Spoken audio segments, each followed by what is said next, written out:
So Conor McGregor visited the White House there. We're gonna look at that. He even did a tiny little press conference. We're gonna look at that too. And he talks about Ireland. He talks about the corruption in Ireland. So we're gonna talk about that. We're gonna talk about what a potential friendship with Donald Trump would look like, and then obviously we're talking MMA. We'll talk about what a Conor return would do right now. But without further ado, let's get into it. Conor McGregor visits the White House, tells Donald Trump his work ethic is inspiring. Now, they did this in honor of St. Patrick's Day.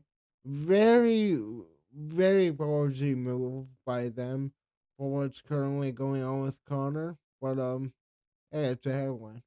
Conor McGregor made a special visit to the White House to speak to President Donald Trump. The former two-division UFC champion was a guest at 1600 Pennsylvania Avenue on Monday, and not only did he have a face-to-face meeting with Trump, he also had a chance to address the media and share his opinion on ongoing issues in his native Ireland. We got some photos here. Him and Trump. Another one. This one too, where a lot is being made about this, and this is really gonna be what divides people. Oh wait, what did I click? There we go. This is really what's gonna divide people on whether you like Trump or whether you don't like the guy. But here we go. Nice dude. It's one of my own. I guess you want to do one. Congratulations. I tell you what, your work ethic is inspiring. Your work rate is inspiring. Appreciate it. So there you have Conor McGregor complimenting Donald Trump's work ethic, which, whether you love him or hate him, you cannot deny this guy's work ethic is insane. At 80 years old, to be as active as he is, to be as sharp as he is on a microphone, it is impressive. Look at who was in um, the last 4 years. Uh, what the hell? Why does the weirdest shit pop up when I record?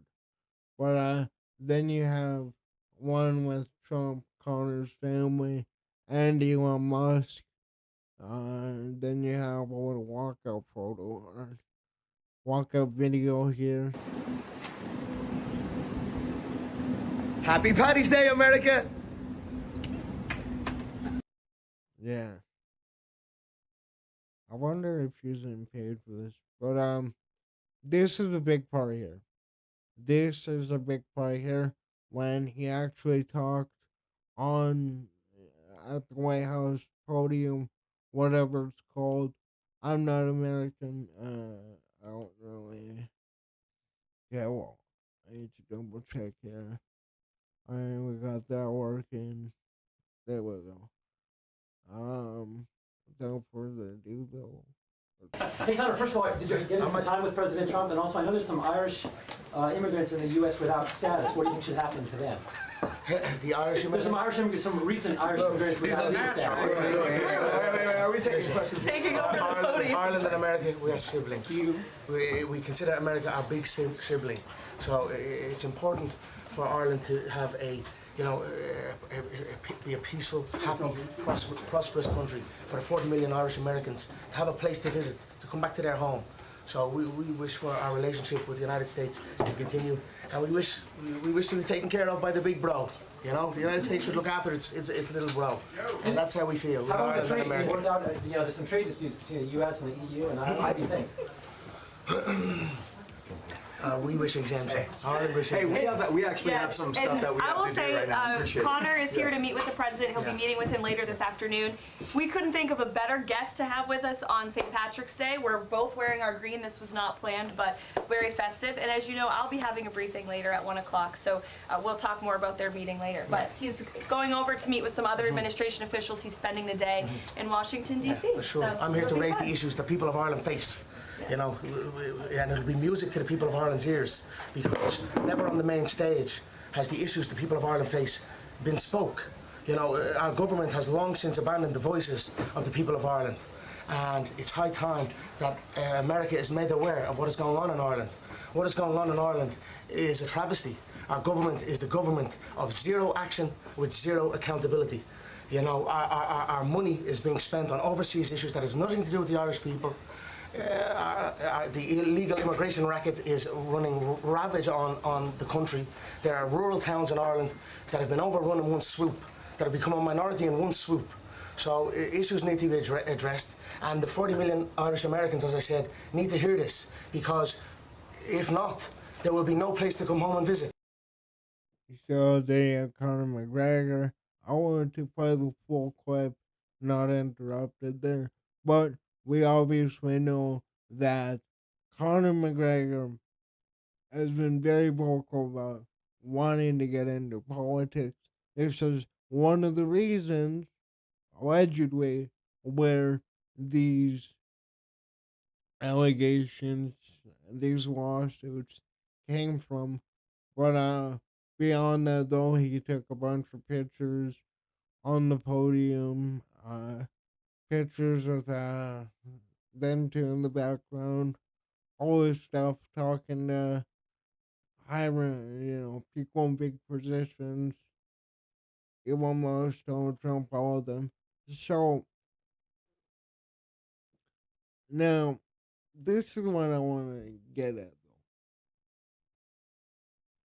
though. The media is going to run with this. Well, we know this for a fact, that because he went to the White House, because of what's going on with him now and everything that's said about Donald Trump, then there's, I haven't bothered to look at that side of the internet, but I can only imagine it's getting brutal and it's a bunch of brain dead people.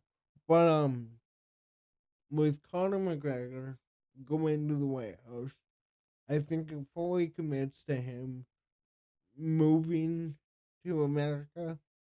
I'd say, even though he talks about what, he brought up the concerns of Irish people and all that, I do not see Connor going back anytime soon. And it came out basically like a week and a half after the lawsuit was finalized, that he did flee. Well, flee is not the right word, but he did move to America, and you know what else should he do there? Like, again, I've made multiple videos giving my opinion on that whole trial, on the whole Nikita Hand thing. But like, how is it this girl left for 3 days? This wasn't just no party at night. It started in the morning. She left 3 days. Her daughter, her partner at the time, whoever it was, did all of this with Connor. Everybody in the room said that, yeah, no, everything was fine. And then she calls, Nikita Hand calls the other girl that was there, that was mainly with Connor's friend, and, you know, said, oh, can you back up my story? I was assaulted, you saw it, right? And she even was like, no. But then you have her story changing basically from person to person. I don't think she told the same story twice from what I read into that whole thing. But I don't know, man. I feel like the days of like Connor fighting, maybe we see him one more time. Maybe we see him one more time. But I made my video on Michael Chandler yesterday, conveniently enough, where even Michael Chandler at this point is very doubtful on a Connor return. So like I don't know, man. It all comes down to what his appeal will be like, because I guarantee you he will be filing. Or no, he already did file appeal. I think I had to double check that. But yeah, and the fact too that the judge didn't accept pieces of evidence that could have potentially, you know, exonerated Conor McGregor on the whole thing, even though everything there, I don't get as a logical person. You can look at everything that is stated out loud, everything that is written down. How do you wait for 3 days? How is it that it's 3 days and then she comes home? She didn't panic instantly. I don't know if you guys listened to that phone call, dude. That phone call was you could clearly tell that her boyfriend at the time, he knew it was bullshit. You don't leave your partner and kid for 3 days and you know have the CCTV show you partying, having fun, only to switch up the story right as you get home. I don't know. I'm ranting now, but we'll see. I've never been a Conor fan. I've never been a big Conor McGregor fan, but because of what happened to him in the court, because of how blatant this story is, I hope you know maybe he can save his reputation in Ireland, especially after the Limp Bizkit thing. But I don't know, man. We'll have to see. We'll have to see. The number one thing he can do though is get in a cage. But I don't know. He visited the White House. He brought up the issues in Ireland, which he himself knows really well about. But we'll have to see, man. We'll have to see. It's again, even though I don't believe these cases, the fact of the matter is that Conor McGregor fucked around for years. That 20 2018, when this alleged thing happened, he was doing a lot of wild shit, man. He was punching people in bars and, you know, all that stuff. But at the same time, you have to look at facts, you have to look at what's on the table, and realize when a story makes absolutely no fucking sense and isn't told 15 different ways. But I don't know. We'll see.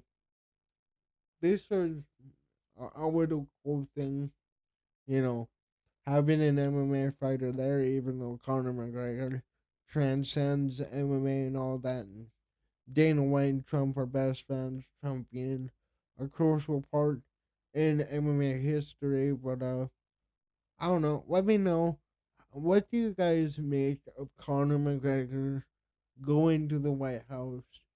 How do you think this helps his reputation right now?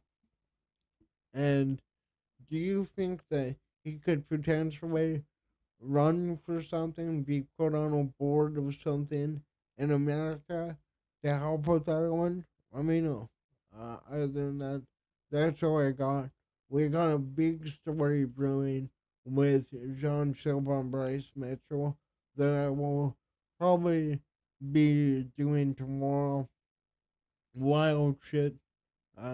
Curses and Brazilian curses and all that. Stay tuned for that. Thanks for watching though. Leave a like, comment, subscribe, all that. It helps. Later.